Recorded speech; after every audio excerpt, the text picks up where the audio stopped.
Pemirsa, melalui Komite Rekonsiliasi saat ini pemerintah berencana melakukan penyelesaian kasus-kasus pelanggaran HAM berat masa lalu selambatnya bulan Agustus tahun ini.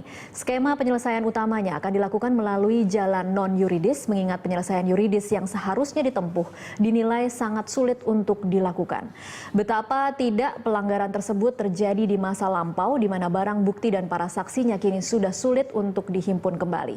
Sementara di lain pihak, sejumlah kalangan menilai penyelesaian non-yuridis atau rekonsiliasi ini terlalu menyederhanakan persoalan dan melanggar mandat Undang-Undang Nomor 26 Tahun 2000 tentang Pengadilan HAM.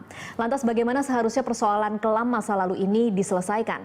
Bersama saya telah hadir di studio Komisioner Komnas HAM, Wakil Ketua Komnas HAM Siti Nur Laila, dan juga aktivis pembela HAM Todung Mulya Lubis. Selamat sore Ibu Laila dan juga selamat sore Pak Todung. Selamat sore. Iya, dan pemirsa Anda juga bisa turut berinteraksi dalam dialog ini melalui sambungan telepon di 021529000311 atau SMS di nomor 081183355551, dan Anda dapat mention di Twitter @berita1tv atau Facebook @berita1tv. Saya akan ke Ibu Laila pertama dulu. Sudah ada 2 kali pertemuan dengan apa yang disebut sebagai tim rekonsiliasi ini bersama dengan Jaksa Agung. Apa sih Bu yang dibahas dan apa sih yang kemudian disepakati? Ya, yang pertama saya ingin jelaskan, belum sampai pada kesimpulan ini tim rekonsiliasi, tapi sebenarnya usulan yang disampaikan adalah Komite Penyelesaian Pelanggaran HAM Berat Masa Lalu, itu dulu. Kemudian yang kedua, pertemuan di era pemerintahan Pak Jokowi itu sudah dilakukan 2 kali di bulan April dan bulan Mei ini. Di antaranya Menko Polhukam, kemudian Kejaksaan Agung, Panglima TNI, Kapolri, Kepala BIN, Komnas HAM, dan Menkumham. Nah, jadi 7 lembaga itu, dan di eranya Pak SBY juga sudah dilakukan beberapa kali pertemuan model atau semacam ini. Seperti ini. Oke, apa yang bisa membuat kemudian kita sedikit optimis bahwa tim yang saat ini bertemu di era pemerintahan Jokowi akan berbeda dengan pemerintahan SBY? Iya. Jadi bedanya sebenarnya, dan mungkin masyarakat dan juga Komnas HAM optimis untuk penyelesaian ini, pertama ini masuk di dalam RPJMN 2015-2019. Yang kedua, Presiden sekarang tidak punya persoalan dengan masa lalu. Nah, jadi itu yang membuat sebenarnya publik menjadi optimis, dan juga korban, Komnas HAM, dan termasuk aktivis hak asasi manusia gitu. Jadi punya harapan besar untuk ini bisa diselesaikan gitu. Oke, Pak Todung optimis kok mukanya berkerut begitu? Saya sih mengapresiasi langkah pemerintah untuk membentuk Komite Rekonsiliasi. Tapi saya pribadi lebih menginginkan ada undang-undang yang membentuk Komisi Kebenaran dan Rekonsiliasi. Itu keinginan saya, sebab kalau hanya pemerintah tanpa melalui undang-undang, nanti juga akan banyak sekali pertanyaan-pertanyaan yang muncul di publik. Nah, tentu dalam hal ini, kalau kita bisa membuat undang-undang mengenai Komisi Kebenaran dan Rekonsiliasi, itu akan bisa menggabungkan pendekatan non-yuridis dan pendekatan yuridis sekaligus. Sebab yang penting adalah mengungkapkan kebenaran tentang pelanggaran hak asasi manusia masa lalu, dan ada maaf. Jadi ada pengungkapan kebenaran, truth telling, ada maaf. Jadi apakah maaf itu diberikan atau tidak? Apakah yang mengungkapkan kebenaran itu berani atau tidak mengungkapkan itu? Kalau dia tidak mau, dia mesti diadili. Kalau misalnya maaf itu tidak diberikan oleh korban, itu juga ada jalan untuk mengadili. Nah, tapi kalau misalnya itu tidak dilakukan dan kita hanya masuk pada Komite Rekonsiliasi, saya takut bahwa persoalan tidak akan pernah selesai. Korban akan menuntut bahwa ini satu penyelesaian yang tidak sepenuhnya memuaskan mereka. Tapi wacana mengenai undang-undang itu kan sudah lama juga nih Pak Todung. Bisakah kita kemudian berharap ini kan harus melalui pintu politik lagi, berarti harus masuk ke DPR lagi begitu? Memang saya sadar bahwa membuat undang-undang itu tidak mudah. Tapi kalau kita melihat kemarin pemilihan umum, pemilihan presiden, isu ini kan muncul kembali. Kasus-kasus pelanggaran hak asasi manusia masa lalu justru bisa menjegal seseorang juga untuk jadi capres. Nah, kalau tidak ada penyelesaian yang once and for all untuk semua kita, ini akan tetap jadi luka yang tidak bisa disembuhkan. Nah, buat saya ya, kalau kita memang serius dan sungguh-sungguh ya, ini mesti ada penyelesaian yang tuntas sehingga ke depan kita bisa melangkah tanpa mempersoalkan ya kesalahan-kesalahan masa lalu. Nah, tapi apakah itu bisa dilakukan ya melalui DPR? Ya seharusnya DPR juga bisa dikomando oleh pimpinan partai politik kalau memang punya komitmen untuk menyelesaikan persoalan ini. Oke, saya kembali lagi ke target Agustus 2015. Dari mana itu tiba-tiba kemudian tim ini mengeluarkan atau komite penyelesaian pelanggaran HAM ini kemudian mengumumkan bahwa kira-kira Agustus 2015 akan bisa terselesaikan? Jadi saya pikir ini kan baru pada tingkat diskusi yang belum ada konklusinya. Jadi ini belum satu kesimpulan yang kemudian bisa diumumkan kepada publik bahwa ini loh cara penyelesaiannya akan dilakukan oleh Pak Komite dan sebagainya. Hanya kalau kita melihat dari berbagai model itu kan penyelesaian ini bisa dilakukan melalui rekonsiliasi atau yudisial. Kemudian bisa diputuskan di dalam keputusan presiden seperti yang disampaikan Bang Todung, juga ada yang diputuskan melalui undang-undang, bahkan ada yang melalui konstitusi. Jadi macam-macam. Nah, kita kan mencoba merumuskan bagaimana jalan Indonesia ini yang terbaik buat seluruh bangsa Indonesia. Nah, ini yang sesungguhnya belum bisa disimpulkan apapun juga. Ini kan baru mengumpulkan berbagai ide dari keinginan korban. Misalnya korban juga bervariasi keinginannya. Jadi korban yang seperti kasus 65 berharap karena ini kasusnya sudah lama dan sebagainya lebih bisa menerima kalau ini rekonsiliasi, dan yang sangat penting bagi mereka adalah rehabilitasi gitu ya. Nah, tapi bagi yang kasus-kasus 98 inginnya yudisial karena merasa bahwa buktinya cukup, kemudian pelaku masih hidup dan sebagainya. Nah, ini kan tentu juga berangkat dari keyakinan masing-masing kan gitu. Nah, kemudian bagaimana penyelesaian kasus itu sendiri bisa juga macam-macam modelnya. Bisa per kasus, jadi 7 kasus itu kemudian diperiksa, mana apakah mau seluruhnya yudisial, ataukah dari 7 ini ada yang non-yudisial, ada yang yudisial, ataukah misalnya juga apakah bisa dilakukan dengan seluruh kejahatan atau kekerasan yang dilakukan oleh negara pada periode pemerintahan tertentu. Nah, itu juga bisa. Jadi berbagai macam yang ini sesungguhnya di beberapa negara yang lain seperti ini modelnya di ini. Nah, itu yang kemudian kita coba kumpulkan mana yang paling mungkin untuk penyelesaian pelanggaran HAM berat di Indonesia ini. Gitu. Baik, kita akan lanjutkan di segmen selanjutnya. Pemirsa tetaplah bersama kami. Pemirsa, sebelum kami lanjutkan perbincangan, berikut adalah 6 kasus pelanggaran HAM berat yang rencananya akan diselesaikan oleh pemerintah.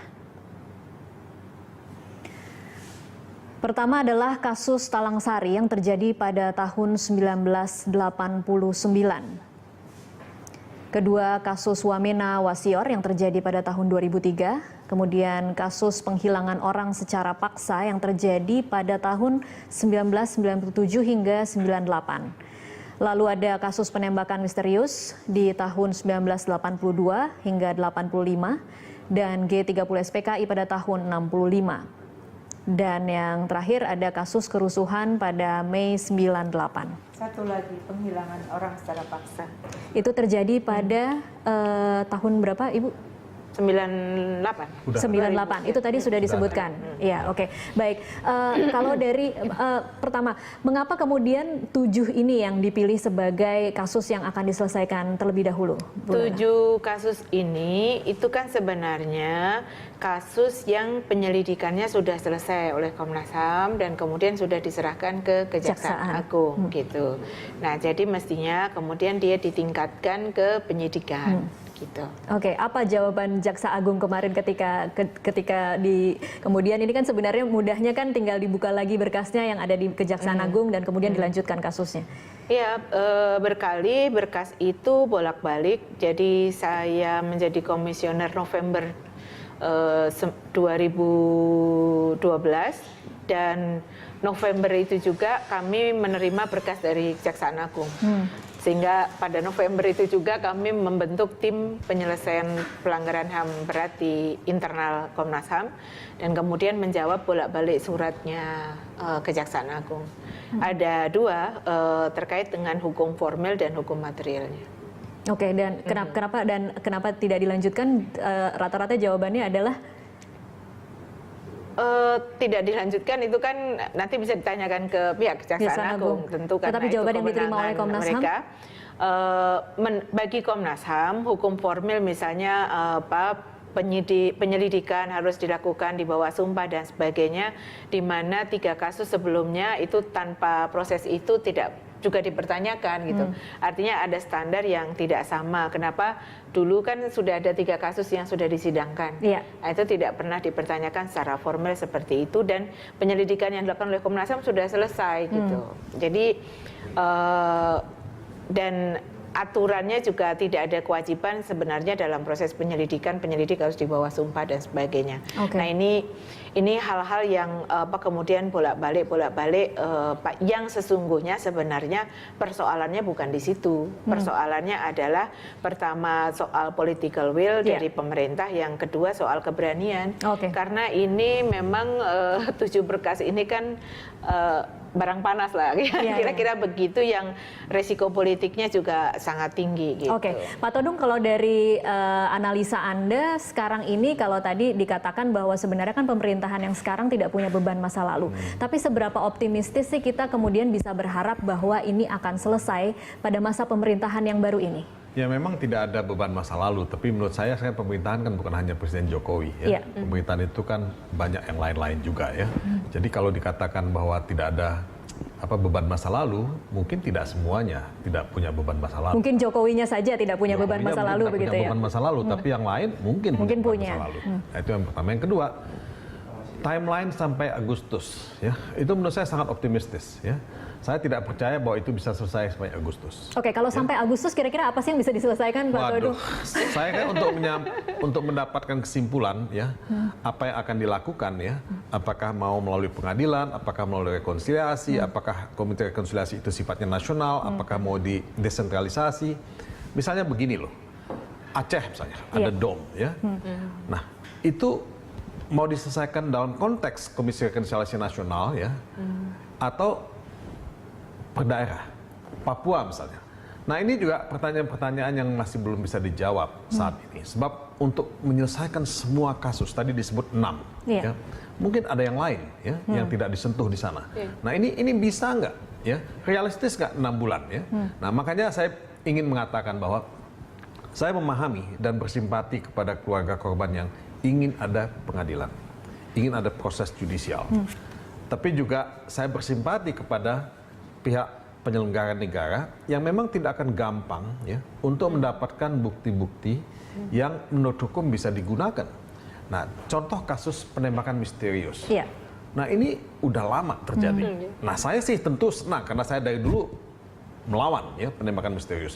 Tapi saya tidak bisa membayangkan untuk mendapatkan bukti-bukti yang bisa dipakai dalam waktu yang pendek.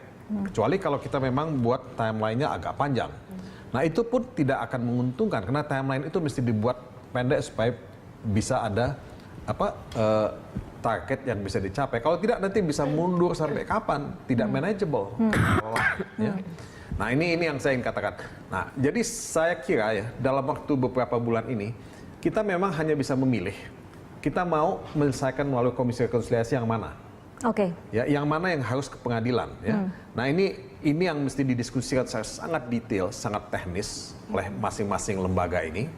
Dan tentu saya berharap korban dan pihak pegiat hak asasi manusia di luar pemerintah juga bisa didengar ya masukannya. Oke, kalau kemudian kita pilah salah satu, kemudian misalnya rekonsiliasi terlebih dahulu, karena misalnya tadi disebutkan korban G30 SPKI misalnya, kemudian memilih lebih ke rekonsiliasi. Mekanismenya seperti apa sih? Saya ambil contoh begini, di Belanda baru-baru ini ada pertemuan yang menggagas apa yang disebut International People Tribunal, semacam pengadilan rakyat. Tapi itu bukan pengadilan sebetulnya. Bukan pengadilan dalam artian yang kita kenal. Itu lebih semacam Tribunal of Inquiry. Jadi tribunal untuk mengumpulkan ya fakta-fakta. Nah dari situ kita coba mengungkapkan kebenaran. Ya. Nah disitulah kita akan melihat apakah kebenaran itu bisa menjadi pembelajaran buat kita ke depan. Nah apakah pemerintah setelah melihat itu mau melakukan rehabilitasi, mau melakukan upaya-upaya untuk ya menyatakan maaf, ya, menyampaikan maaf kepada korban misalnya, ya. Nah, atau ada tindakan yang lain. Nah, ini yang kita anggap sebagai bagian dari pengungkapan kebenaran dalam rangka ya pembelajaran untuk masa depan. Oke, baik. Saya tahan lagi dulu di situ, Ibu Laila ditahan dulu. Nanti kita masih akan lanjutkan di segmen selanjutnya. Pemirsa tetaplah bersama kami. Pemirsa, kita lanjutkan perbincangan. Saya kembali ke Ibu Laila. Ibu Laila, kalau memang kemudian rekonsiliasi yang memang disepakati atau memang lebih diinginkan oleh keluarga korban dan akan dilakukan oleh pemerintah, mekanismenya akan seperti apa? Ya, jadi rekonsiliasi itu dilakukan juga dengan syarat gitu ya, juga dengan syarat. Jadi bukan korban dan pelaku duduk bersama kemudian saling bermaafan, tapi ada syarat yang kemudian secara masyarakat internasional pun juga akan bisa menerima dengan mekanisme ini. Jadi baik mekanisme yudisial maupun rekonsiliasi itu kan harus ada menjadi bagian dari masyarakat internasional juga bisa menerima itu. Nah, untuk rekonsiliasi sendiri itu kan harus ada syaratnya, ada pengungkapan kebenaran atas peristiwa yang terjadi. Kemudian yang kedua ada pengakuan terhadap korban bahwa memang betul mereka adalah korban. Ada permohonan maaf dari kepala negara kepada korban dan keluarganya.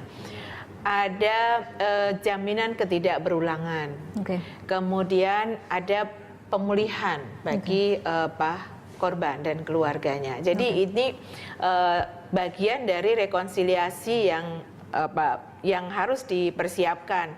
Nah, bagaimana kemudian pengungkapan kebenaran? Tadi Bang Todung menceritakan tribunal itu yang di luar mekanisme UN ya. Nah, tapi bagaimana kemudian kalau komite penyelesaian pelanggaran HAM ini dibentuk, kemudian bagaimana pengungkapan kebenaran? Nah itu yang kemudian juga harus dibuat rule of procedure-nya untuk pengungkapan kebenaran bagaimana gitu. Jadi itu semacam persidangan lagi atau seperti apa? Ya itu nanti yang akan harus dirumuskan. Dalam kerja-kerja komite begitu. Kalau rekonsiliasi yang dipilih artinya memang secara langsung pelaku dimaafkan gitu. Pelaku kemudian tidak akan menjalani hukuman. Jadi tidak otomatis. Tidak otomatis begini, dalam arti bahwa kan harus ada pengungkapan kebenarannya dulu. Untuk pengungkapan kebenaran itu pertama data yang digunakan bisa menggunakan data yang sudah dimiliki oleh Komnas HAM dalam konteks penyelidikannya. Nah, kemudian kalau kurang maka komite juga mestinya diberi kewenangan untuk memanggil para pihak yang dianggap terkait untuk dimintai keterangan gitu. Masih ada proses seperti itu artinya. Iya. Nah, itulah yang harus dibuat aturan mainnya gitu. Jadi dibuat aturan bagaimana pengungkapan kebenaran itu harus dilakukan.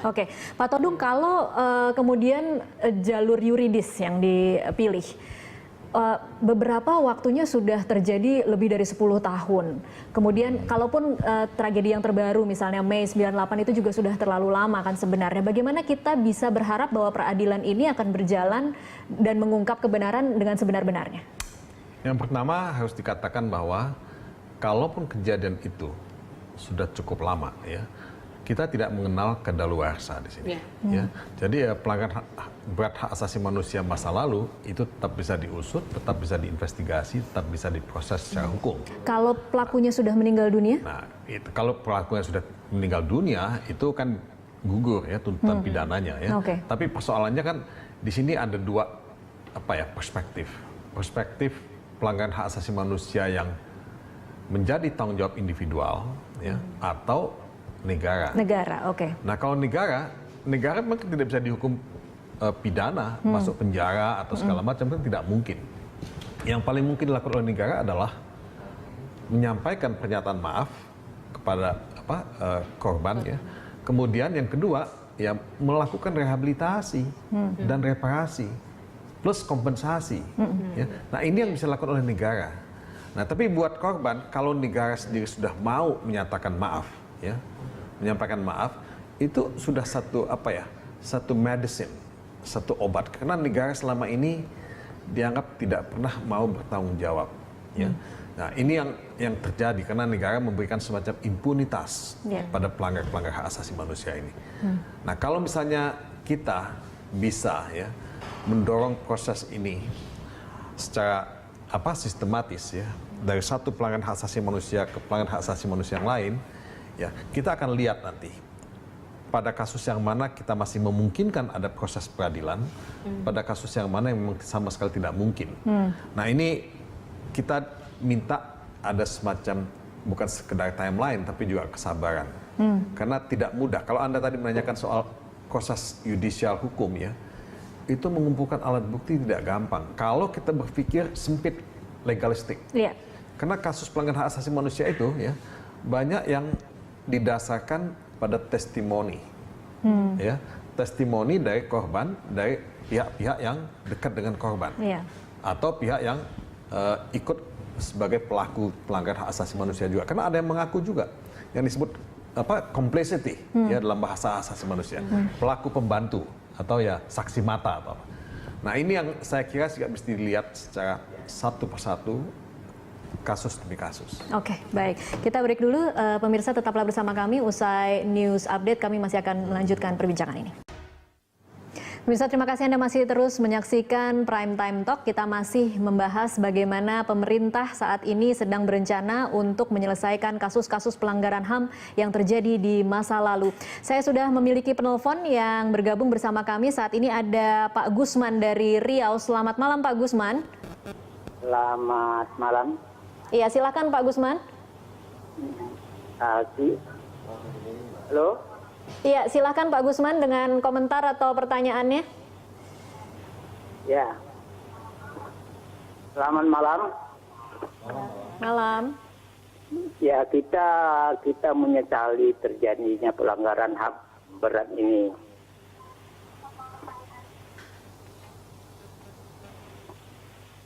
Silakan Pak Gusman.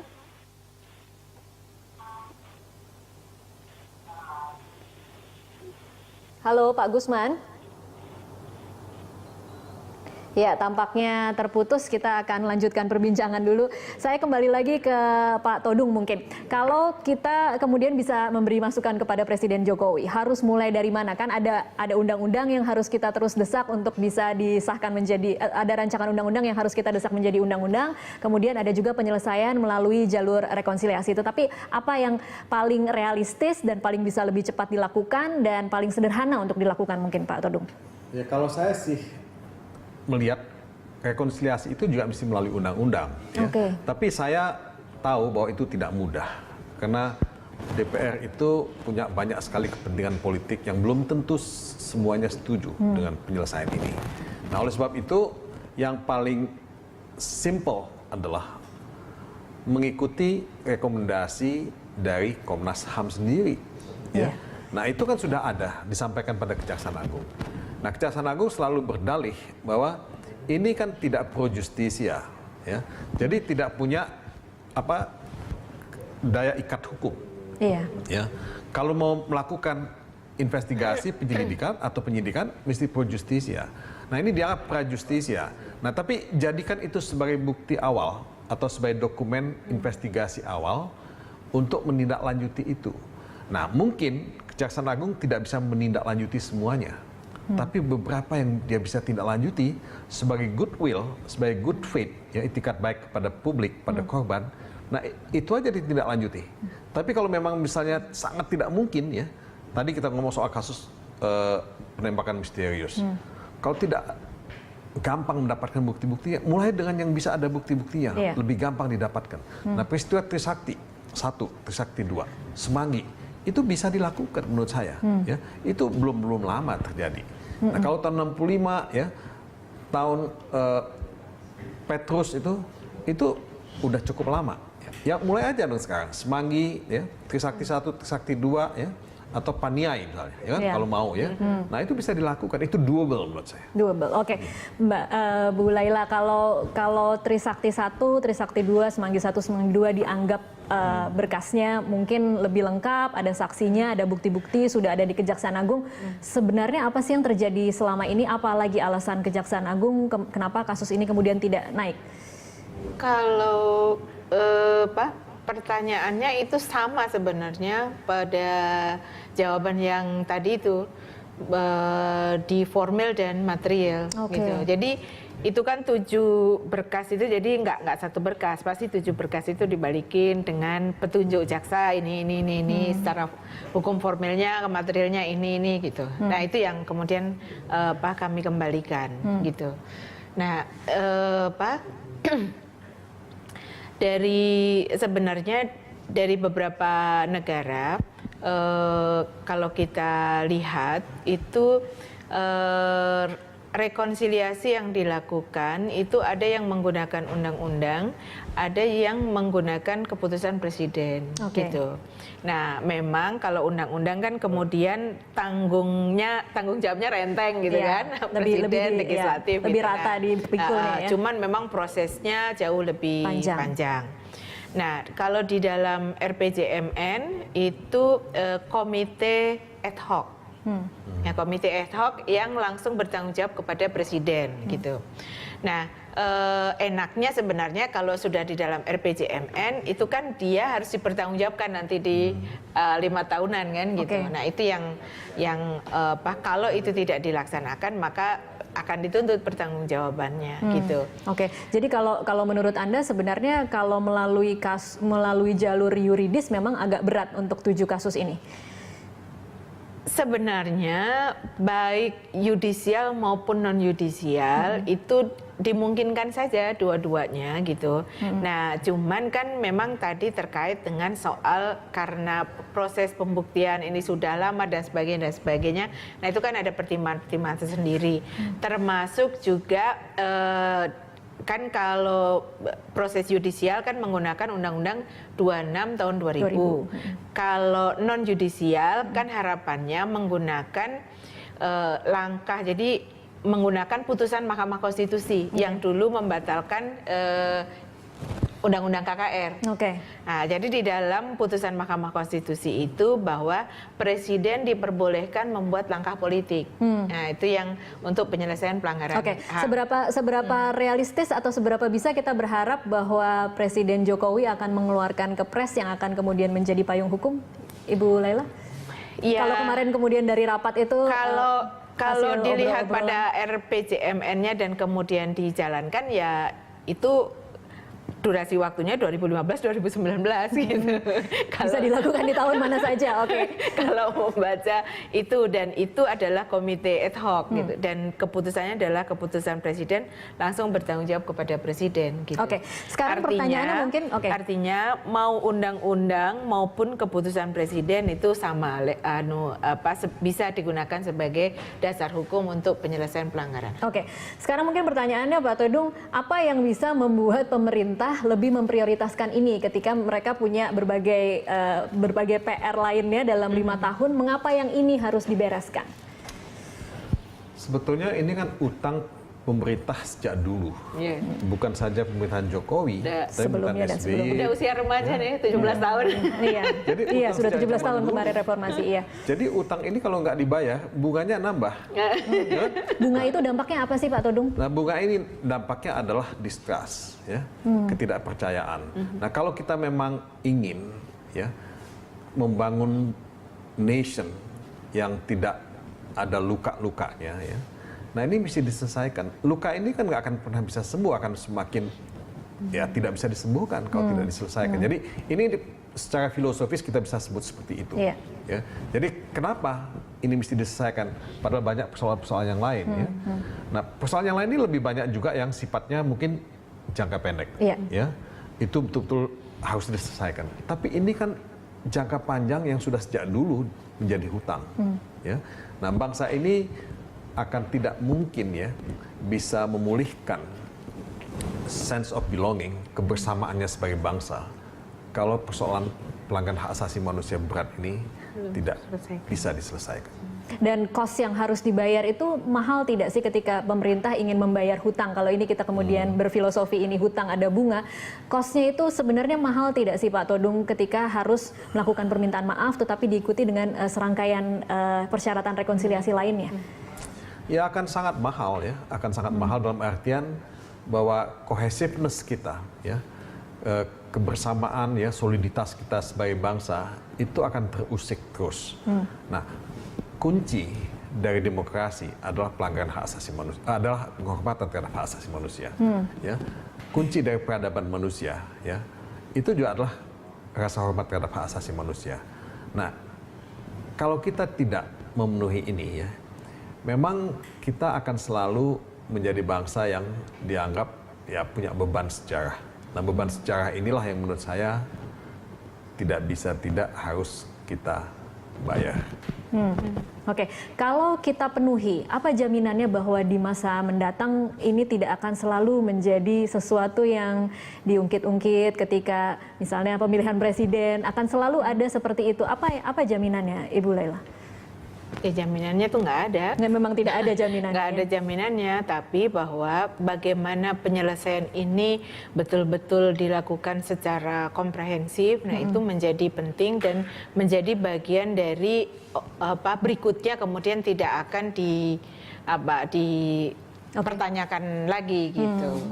Jadi bagaimana misalnya komite ini betul-betul adalah komite yang independen sehingga publik percaya terhadap komite ini untuk penyelesaian pelanggaran HAM berat masa lalu yang dianggap bahwa ini adalah tidak memiliki kepentingan apapun selain penyelesaian pelanggaran HAM berat masa lalu. Misalnya, jadi itu juga menjadi salah satu ketika kita salah juga memilih orang-orang yang berada di dalam komite, berarti itu PR lagi untuk persoalan berikutnya gitu. Nah, jadi memang makanya kenapa kami Komnas HAM sendiri juga berharap kelompok masyarakat sipil, seluruh intelektual yang ada di Indonesia dan juga penggiat hak asasi manusia silakan memberikan masukan sebanyak-banyaknya untuk penyelesaian persoalan ini dan sehingga kami bisa mendiskusikan juga dengan pihak pemerintah untuk mencari jalan yang terbaik bagi seluruh bangsa Indonesia. Jadi persoalan hak asasi manusia ini bukan hanya persoalan hak asasi manusia, tapi ini adalah persoalan bangsa Indonesia. Apa agenda terdekatnya untuk dari tim Kemenkumham? Agenda terdekat kami tentu masih akan terus melakukan konsolidasi ya untuk mendiskusikan berbagai persoalan dan juga Komnas HAM akan juga mendengarkan berbagai pihak termasuk juga korban dan keluarganya. Dan dalam waktu dekat mungkin bulan ini kami akan melakukan kegiatan di Palu prakarsai oleh Wali Kota Palu yang 2 tahun lalu Wali Kota Palu meminta maaf kepada korban dan keluarganya. Jadi sesungguhnya inisiatif lokal sudah dimulai dan ternyata juga tidak seperti yang ditakutkan gitu. Nah jadi 2 tahun ini toh wali kota juga aman-aman aja, tidak ada gugatan apapun, tidak ada juga anggaran yang sedemikian dahsyat yang untuk harus kemudian digelontorkan sebagai kompensasi. Karena banyak anggota keluarga korban itu lebih pada rehabilitasi dan tahu misalnya kalau yang keluarganya hilang itu kan ingin tahu kalau meninggal di mana kuburannya, kalau sekarang hidup di mana dan sebagainya. Jadi tidak selalu dilihat pada materi. Oke, baik, terima kasih Ibu Laila dan juga terima kasih Pak Todung untuk